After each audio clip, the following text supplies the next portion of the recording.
What does it mean when people stop flying to a city that once defined the idea of arrival itself? When an airport in New York, a city built on movement, ambition, and constant influx, begins to empty, this isn't a logistical issue. It's a warning signal. Because airports are not just infrastructure. They are psychological gateways. They are where expectations are formed, where the promise of the city is supposed to begin. And when that gateway goes quiet, something far deeper than flight, schedules is breaking. For decades, New York sold itself as unavoidable. The place everyone had to pass through at least once. Movies, music, advertising, and social media all reinforced the same idea. Arriving here meant you had made it. Airports were temples of motion, stress mixed with excitement, crowds flowing in endless lines, the hum of possibility in the air. But now, one of those gateways is experiencing something unnatural for this city. Absence. Fewer flights. Fewer passengers. Less urgency. Less reason to come. This isn't happening overnight, and that's what makes it dangerous. Collapse in modern cities rarely explodes. It leaks. It erodes quietly, through decisions that seem minor, delays that feel temporary, and justifications that sound reasonable. Routes are reduced, services are scaled back, maintenance is postponed, the airport still exists, lights still turn on, signs still glow, but the life is gone. And most people don't notice until the silence becomes impossible to ignore. An empty airport in New York exposes the lie at the core of the urban dream. Because if the city were truly thriving, arrival would still matter. Movement would still be essential. Instead, what we're seeing is selective connectivity. The city no longer wants everyone. It filters, it redirects, it concentrates flows into fewer, more profitable corridors while letting others decay. And that decay doesn't stay confined to runways and terminals. It spreads outward, into neighborhoods, jobs, services, and the collective psyche of the city. For travelers, the experience changes immediately. Confusion replaces excitement. Long walks through underused corridors, closed shops, minimal staff. A sense that this place is no longer designed for humans but merely kept operational out of obligation. For workers, it's worse. Fewer hours, less stability. The constant fear that this temporary downturn will quietly become permanent. And for the city itself, the message is brutal. If people stop arriving, the myth begins to collapse. Because cities like New York don't just depend on residents, they depend on belief. Belief that it's worth the cost, worth the stress, worth the sacrifice. An airport losing relevance means belief is weakening, and when belief fades, the system doesn't adapt. It hardens, excludes, and denies. Officials avoid the word collapse. Media reframes it as optimization. But the silence keeps growing, and silence is never neutral. This airport is not an isolated failure. It's a symptom, a visible crack in the illusion of endless growth and global magnetism. And if one gateway can fade without alarm, how many others are already following the same path, unnoticed, normalized, accepted? If this feels uncomfortable, that reaction matters. Because understanding what's really happening to cities like New York requires more than skimming headlines or looking at polished statistics. It requires paying attention to the quiet signals, the places that empty out, the services that shrink, the spaces that are kept alive only on paper. And that's exactly why engaging with this conversation is important. If this airport fading into irrelevance surprised you, leave a comment and say, "I noticed the silence." That single phrase tells me you're seeing beyond the surface. If you've ever arrived in a city expecting energy and instead felt tension, confusion, or disappointment, share that experience below. These stories matter because they reveal what numbers can't capture. And if this kind of deep, honest analysis helps you make sense of the urban reality you're living in, or questioning, take a second to leave a like. It signals that this conversation deserves to keep going. Subscribing isn't about following a channel. It's about staying connected to a space that refuses to romanticize collapse and instead looks directly at its human cost. When nobody arrives, the city doesn't collapse loudly. It exhales slowly into silence. An airport without people isn't just underused infrastructure, it's a mirror held up to the urban organism itself. In a place like New York, where motion once defined identity, absence becomes the loudest possible message. The silence tells you that something essential has shifted, not temporarily, not accidentally, but structurally. Airports are designed to absorb chaos, crowds, delays, noise, tension. All of it signals life. When that disappears, what remains feels uncanny, empty. Corridors stretch longer than they should. Screens still flash destinations, but without urgency. Shops stay closed longer each day. Staff move with a kind of mechanical patience, as if waiting for a future they've been told will return but never quite does. This is not efficiency. This is decline wearing a polite mask. What makes this moment critical is not the lack of flights itself, but what it represents. Fewer arrivals mean fewer reasons to come. Business travelers reconsider. Tourists redirect. Families stop visiting. And once that pattern settles in, it feeds on itself. Reduced demand justifies fewer services. Fewer services make the place less attractive. The cycle tightens quietly, without a single dramatic announcement. In cities built on global relevance, arrival is oxygen. Take it away, and everything downstream begins to suffocate. Jobs tied to movement weaken first. Ground crews, cleaners, security, food service. Then the surrounding neighborhoods feel it. Less foot traffic. Less spending. More vacancies.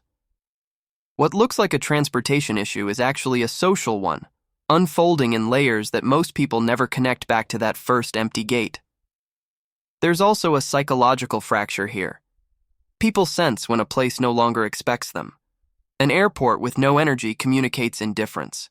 It tells travelers they are not needed, not welcomed, not part of the future vision. And once that feeling takes hold, belief erodes. The city stops being a destination and becomes a risk, financially, emotionally, mentally. What's most unsettling is how quickly this gets normalized. Officials frame it as adjustment. Media calls it realignment. Residents learn to shrug. But silence isn't neutral. It's evidence. Evidence that the myth of constant growth no longer holds, and that the city is choosing who gets access and who doesn't. An empty airport in New York isn't about planes. It's about a city losing its role as a place people run toward. And once that momentum reverses, restoring it becomes nearly impossible. This airport didn't collapse because of a single failure. It was slowly pushed out of relevance, step by step, decision by decision, until it stopped mattering. That's how modern urban decline works. Not through catastrophe, but through quiet prioritization. Routes are redirected. Investments are postponed. Attention shifts elsewhere. And suddenly, a piece of critical infrastructure becomes a leftover. Still standing. Still named, but no longer central to the city's logic. In New York, relevance is everything. Spaces that no longer serve growth narratives are not repaired. They are tolerated. This airport became inconvenient to defend, too expensive to modernize, too poorly located to compete, too politically unprofitable to fight for, and instead of openly admitting that, the system did what it always does. It let the place fade. No announcement, no reckoning, just gradual disappearance from the city's mental map. At first, it looks like optimization. Fewer flights here, more flights there. A strategic shift. But what's really happening is concentration. The city funnels movement into fewer, more controlled gateways, spaces designed for high-value flows, premium travelers, corporate efficiency. Everything else becomes expendable. And when infrastructure is treated as expendable, so are the people who depend on it. For workers, this transition is brutal in its ambiguity. There is no clear ending, no closure. Just shrinking schedules, reduced teams, constant restructuring. You're told things will stabilize, even as each month strips away another layer of activity. This kind of slow erosion creates a unique form of stress, not panic, but exhaustion. The kind that convinces people to leave before they're officially pushed out. For the surrounding areas, the effect compounds. An airport losing relevance drains life from nearby neighborhoods. Hotels empty. Small businesses lose. Purpose. Transit connections weaken. What once functioned as a node of opportunity becomes a pocket of neglect. And neglect, once normalized, spreads faster than decay. What makes this especially revealing is that none of this is accidental. Cities like New York actively choose which spaces to elevate and which to abandon. The myth says decline happens to cities. The reality is that cities manage decline, quietly, selectively, and without public consent. This airport didn't fail the city. The city moved on from it. And that raises a more disturbing question. If an airport can be erased from relevance without protest, what chance do ordinary residents have? If infrastructure can be left behind so cleanly, how easily can entire communities follow? An airport that no longer serves a purpose doesn't simply disappear, it lingers, suspended between use and abandonment. And that limbo carries a very real human cost. Infrastructure without function becomes a burden, not just financially, but socially and psychologically. People are forced to orbit a structure that no longer gives anything back, a space that absorbs resources while returning frustration, uncertainty, and decline. For workers, this is where the damage becomes personal. Jobs tied to a fading airport don't end cleanly. They deteriorate. Hours are cut without warning. Roles are merged, downgraded, outsourced, training stops. Career paths collapse into survival mode. You keep showing up, not because the future is clear, but because leaving feels riskier than staying. That kind of uncertainty doesn't register in reports, but it reshapes lives. Residents around these spaces feel it next. Airports were once engines. Noise, yes, but also movement, income, connection. When flights disappear, so does foot traffic. So does demand. Shops close earlier than permanently. Streets feel emptier, less safe. Property values stagnate while costs elsewhere keep rising. You're trapped between a decaying asset and a city that no longer invests in your area. What makes this especially cruel is that the structure itself remains. Lights stay on. Security patrols continue. Signage is maintained just enough to signal relevance. It creates the illusion of function, even as the purpose has already died. This is the city operating in minimum viable presence mode, doing the bare minimum to avoid accountability while allowing degradation to continue unchecked. There's also a psychological toll that's harder to name. Living near an infrastructure corpse normalizes neglect. It teaches people to expect less, to accept inconvenience, to stop demanding care. Over time, that mindset spreads beyond the airport. If this can decay without consequences, why would anything else be protected? Trust in institutions erodes quietly, replaced by resignation. This is how cities hollow out without dramatic collapse, not through riots or blackouts, but through indifference, through spaces that are technically alive but socially dead. And once that condition becomes familiar, reversing it requires more than funding. It requires admitting failure, something cities like New York resist at all costs. An airport without purpose becomes a monument to misalignment, massive scale, massive expense, and no meaningful benefit to the people forced to live around it. It's not neutral. It actively drags everything nearby downward. Tourism doesn't disappear randomly. It retreats when the promise breaks. And when an airport starts losing relevance, it's often because visitors have already sensed something is wrong. They feel it before landing, through stories, reviews, delays, warnings, rising costs, and quiet frustration shared online. Long before officials admit decline, tourists adjust their behavior. They simply stop coming. This matters because tourism is not just leisure. It's a stress test for a city's narrative. Visitors arrive with expectations shaped by films, culture, and decades of marketing. They expect intensity, yes, but also reward. When the experience turns into constant friction, confusion, and emotional fatigue, disappointment spreads fast, and disappointment travels farther than advertising ever could. An underused airport becomes part of that feedback loop. Fewer direct routes make arrival harder. Aging facilities create a poor first impression. Confusing transfers, reduced services, and visible neglect signal something deeper than inconvenience.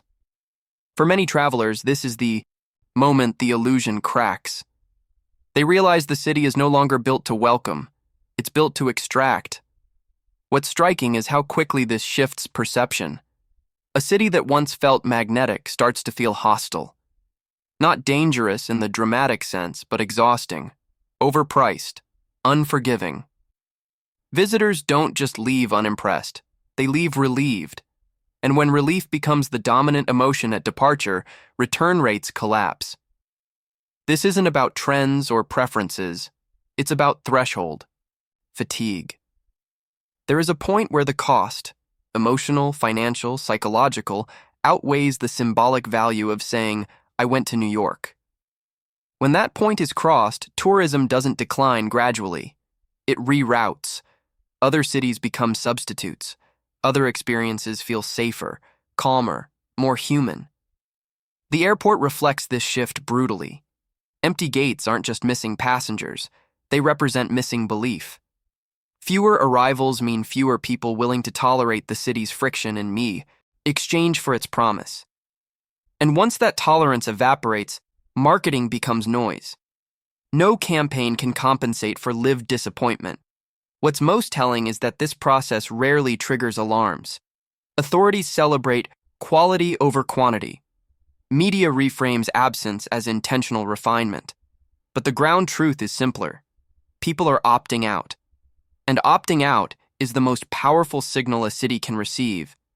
Arrival is supposed to energize you. But in a city already stretched thin, the moment you land feels different. There's a subtle shift in atmosphere that words struggle to capture, a sense that the system is tired before you even step outside. In an airport losing relevance, that feeling intensifies. The first impression isn't excitement or urgency, it's friction, confusion, a low-level stress that never fully lifts. Passengers move through spaces that feel underattended and overexposed at the same time. Signage is outdated, services are limited, staff are present but detached, moving with the efficiency of people who have learned not to care too much. Nothing is openly broken, yet nothing feels welcoming. The city introduces itself not with confidence, but with strain. For those who still believe in the myth, this moment is disorienting. The contrast between expectation and reality hits fast. Instead of feeling like you've entered the center of the world, you feel like you've arrived in a place managing decline in real time. Every small inconvenience becomes symbolic. Every delay feels intentional. The message is implicit but clear. Adapt, endure, don't complain. This experience sets the tone for everything that follows. Transportation becomes a test of patience. Streets feel louder, more aggressive, less forgiving. Interactions feel transactional, rushed, defensive. The city doesn't invite you in. It challenges you to survive it. And for many, that challenge no longer feels meaningful. What's more damaging is how this constant tension reshapes people's perception of normal. Visitors sense it immediately, but residents live inside it. Stress becomes background noise. Exhaustion becomes personality. The city trains everyone to accept discomfort as the price of existence. And when that mindset takes over, even moments of beauty feel fragile, temporary, earned through suffering. An airport should be a buffer, a transition space that prepares you for the city. When it fails at that role, it exposes the deeper problem. The city no longer has the capacity to reset itself. There is no release valve, no moment of calm, just continuous pressure from arrival to departure. This is how urban environments lose their soul. Not through chaos, but through accumulated fatigue. And once a city feels permanently tired, even its landmarks lose meaning. They become backdrops, not destinations. Transportation is never neutral. It decides who belongs, who passes through easily, and who is quietly pushed away. When an airport begins to fade from relevance, it's not just a failure of logistics, it's a signal of exclusion. The city is redrawing its boundaries not with walls, but with inconvenience. And inconvenience, when applied systematically, becomes a powerful tool of displacement. As this airport loses roots and investment, access narrows. Fewer direct flights mean longer, more expensive journeys, more transfers, more time lost. For affluent travelers, this is an annoyance. For everyone else, it's a barrier. Families. Reconsider visits. Workers decline opportunities. Entire segments of the population are filtered out before they even arrive. The city doesn't say, "You're not welcome." It simply makes arrival unbearable. This is how expulsion begins, not at the housing market, but at the gate. Transportation sets the tone for who the city is designed for. When only certain airports remain prioritized, only certain types of movement are encouraged. Business class flows, premium corridors, high margin, travelers. Everyone else becomes excess friction in a system optimized for extraction, not inclusion. For residents, the effect is just as severe. Losing a nearby airport means losing connection. Trips become longer, costlier, more exhausting. Visiting family turns into a logistical puzzle. Job mobility shrinks. The city becomes smaller, more claustrophobic, even as it claims global status. You're physically inside New York, but functionally pushed to its margins. What's especially revealing is how this process is framed. It's never called exclusion. It's called efficiency, streamlining, focus. These words sanitize what is essentially a reordering of human value. If your movement doesn't generate enough profit, the system slowly removes the pathways that support you. And when those pathways disappear, people follow. This logic mirrors what's happening across the city. Transit lines deteriorate in less profitable areas. Services weaken where political leverage is low.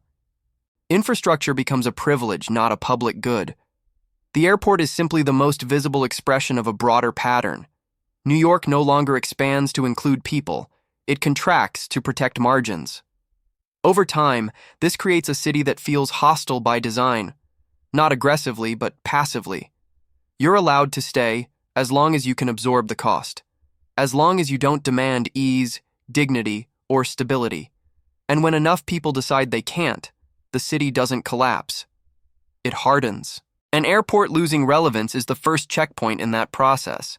A quiet filter that decides who gets to participate in the urban myth and who is slowly written out of it. What makes this collapse especially dangerous is that it never becomes a headline. There is no breaking news alert when an airport slowly empties. No emergency press conference when routes disappear one by one. Instead, the decline is absorbed into daily life, disguised as routine adjustment. And because it lacks spectacle, it escapes accountability. In New York, visibility determines urgency. Crises that explode demand response. Crises that fade are tolerated. An airport losing relevance doesn't look like failure from a distance. It looks like optimization. Fewer crowds are framed as smoother operations. Reduced services are explained away as strategic focus. Silence is rebranded as efficiency. And most people accept that framing because it's easier than confronting what it implies. This is how collapse becomes invisible. Not by being hidden, but by being normalized. The airport doesn't shut down. It functions just enough to avoid scrutiny. Flights still exist, signs still light up, staff still show up. The system maintains appearances while withdrawing substance. And appearances are often all a city needs to maintain the illusion of control. Media plays a role here too. Stories gravitate toward extremes, delays, chaos, overcrowding. Emptiness doesn't generate clicks. Decline without. Drama is hard to package, so it disappears from public conversation even as its effects compound beneath the surface. What isn't discussed can't be challenged. What isn't challenged becomes permanent. For residents, this creates a strange psychological split. People sense deterioration, but lack the language to describe it. They feel inconvenience increasing, options shrinking, stress rising, yet nothing seems officially wrong. This disconnect breeds resignation. You stop expecting improvement. You stop asking why. You adjust your life around decay. Institutions rely on this fatigue. A population too tired to protest is easier to manage than one in open revolt. Slow decline keeps people busy coping instead of organizing. The airport becomes a case study in this strategy. Allow function to erode gradually, and resistance never fully forms. What's most unsettling is that once invisibility sets in, reversal becomes unlikely. Investment follows attention. Attention follows outrage, and outrage requires contrast. When decline is stretched over years, it becomes the background. A city that once promised acceleration now offers endurance and calls that progress. This is why the airport matters, not because of flights, but because it reveals how New York processes failure, quietly, passively, without admitting loss. And if this kind of erosion can happen here, in one of the most symbolically powerful cities in the world, it can happen anywhere, unnoticed, unchallenged, accepted. As the airport fades, the risks don't disappear, they accumulate. Infrastructure that no longer matters politically is infrastructure that no longer gets protected. Maintenance is delayed, repairs become temporary, long-term planning evaporates. What remains is a system operating on borrowed time, where failure isn't sudden but increasingly likely. And the danger is not abstract. It's physical, psychological, and social. When an airport slips out of priority, it becomes vulnerable. Aging equipment stays in service longer than it should. Safety margins shrink quietly. Redundancies are removed to cut costs. None of this triggers panic because each decision seems small in isolation. But together, they form a fragile structure pretending to be stable. The city keeps using it, but no longer believes in it. This creates a deep contradiction. The airport still exists in official maps and schedules, yet everyone involved knows it's no longer part of the future. Workers feel it. Travelers sense it. Nearby communities live with it. The space becomes a liability dressed up as an asset, something too expensive to fix, too symbolic to close, and too dangerous to fully trust. There's also a moral risk that grows alongside the structural one. When institutions allow decay to continue, they teach people that neglect is acceptable, that safety is conditional, that reliability is optional. Over time, this erodes the social contract. People stop, assuming systems will work for them. They prepare for failure instead of expecting support, and that mindset spreads far beyond the airport. What's rarely acknowledged is that infrastructure decline reshapes behavior. People avoid certain routes. They change travel patterns. They accept longer commutes, higher costs, and more stress because they no longer trust the system. This self-adjustment hides the severity of the problem. The city interprets adaptation as resilience when it's actually surrender. The airport becomes a warning sign that few want to read. It signals a shift from promise to risk, from expansion to containment. And once infrastructure crosses that line, restoring confidence is far harder than restoring concrete or wiring. Trust, once lost, doesn't return on a budget cycle. What's happening here isn't unique to one location. It's a preview, a demonstration of how major cities slide into fragility while insisting they're still strong. The airport doesn't fail. Dramatically, it becomes a place people quietly avoid, and avoidance over time is its own form of collapse. When a city stops receiving the world, it has to face a question it has avoided for decades. Who is this place really for now? An airport losing relevance is not just about declining arrivals. It's about shrinking ambition. It signals that the city is no longer expanding outward, no longer absorbing new energy, ideas, and people. Instead, it turns inward, protecting what remains while slowly abandoning the rest. New York was built on arrival. Immigrants, workers, artists, dreamers, the city's power came from constant renewal. Each wave brought friction, yes, but also vitality. When that cycle weakens, stagnation sets in. A city that no longer expects newcomers begins to design itself for containment, not possibility. The infrastructure reflects that shift. Fewer gateways, tighter filters, less openness, more control. This is where the airport becomes a metaphor for the entire urban system. If one entrance can quietly decay without resistance, others will follow. Neighborhoods lose services. Transit options narrow. Public spaces become transactional. Life becomes something to endure rather than build. The city doesn't announce this transformation. It normalizes it, step by step. What remains is a brand detached from reality. The image of New York continues to circulate globally: ambition, success, intensity. But behind that image, access is shrinking. Costs rise, tolerance drops, the margin for error disappears. Only those who can absorb constant pressure are allowed to stay. Everyone else is slowly filtered out, not by force, but by fatigue. This is the final fracture of the urban myth. A city that once symbolized opportunity begins to function like a closed system. It doesn't invite the world anymore. It selects. And selection, when driven by extraction rather than inclusion, hollows out everything it touches. The empty airport is not the end of New York. But it is a signal that the city is changing direction, away from being a place of arrival and toward being a place of endurance. And once that shift is complete, reversing it requires more than investment. It requires a new social contract, one that acknowledges what has been lost instead of pretending nothing has changed. If you stayed until this point, it means you weren't just watching, you were processing.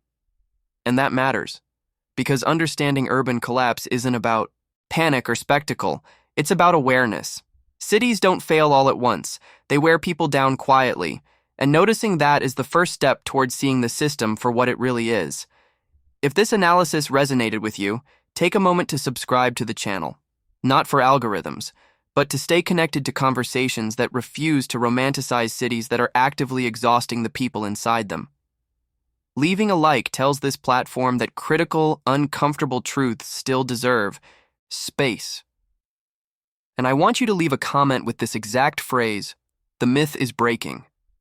That comment isn't random. It tells me you understood the deeper message, that what's collapsing isn't just an airport or even a city, but a narrative that millions were taught to believe.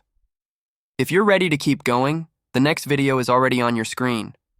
It explores another hidden fracture in New York's urban system, one that most people walk past every day without realizing what it represents. Watch it and you'll start seeing cities very differently.